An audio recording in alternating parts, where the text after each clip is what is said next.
दोस्तों, क्या आपको पता है कि United nation security council outdated मानी जा रही है। उसका रीजन ये है कि इसने समय के साथ अपने आप को चेंज नहीं कर पाया। इसी वजह से ग्लोबल लेवल पे इसकी रिफॉर्म की बात की जा रही है। अब ये जानना जरूरी है कि यूनाइटेड नेशन सिक्योरिटी काउंसिल है क्या।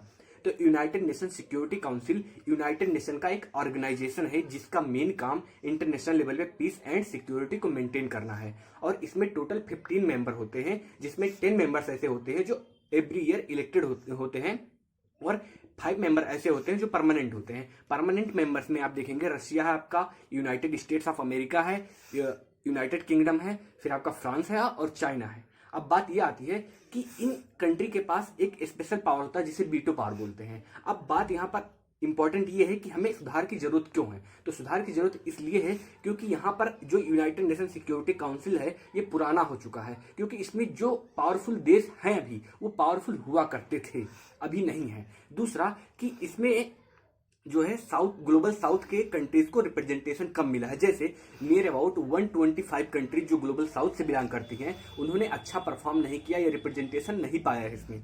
तीसरा पॉइंट ये है कि इसमें वीटो का बहुत दुरुपयोग किया जा रहा है। और चौथा पॉइंट ये है कि ये United nation security council world की लार्जेस्ट डेमोक्रेसी लाइक इंडिया को इग्नोर कर रही है। अब आप पूछ सकते हैं हमसे कि इसके सुधार के क्या चांसेस हो सकते हैं, कौन कौन से स्टेप लिए जाने चाहिए। तो पहला कि इसमें मेंबरशिप को बढ़ाया जाना चाहिए। जैसे G4 कंट्रीज जो है, जैसे आपका जापान है, इन कंट्रीज को इसमें पार्टिसिपेशन दिया जाना चाहिए। दूसरा, वीटो पावर को या तो सबको दिया जाना चाहिए या तो वीटो पावर को लिमिटेड कर दिया जाना चाहिए उसका यूज। थर्ड पॉइंट ये है कि जो लैटिन अमेरिका, साउथ अफ्रीका और ग्लोबल साउथ कंट्रीज है उनका रिप्रेजेंटेशन बढ़ाया जाना चाहिए। अब बात यह है कि इसमें इंडिया को क्यों इंपॉर्टेंस दिया जाना चाहिए। तो उसका रीजन ये है कि इंडिया वर्ल्ड की लार्जेस्ट डेमोक्रेटिक कंट्री है। इंडिया जो है near about 1/6 of the world population को रिप्रेजेंट करती है। इसके अलावा इंडिया ग्लोबल साउथ को भी रिप्रेजेंट करता है। इसके अलावा इंडिया की economy fastest growing economy of the world है। तो इस रीजन से हम ये कह सकते हैं कि इंडिया को इसमें परमानेंट सीट मिलना चाहिए।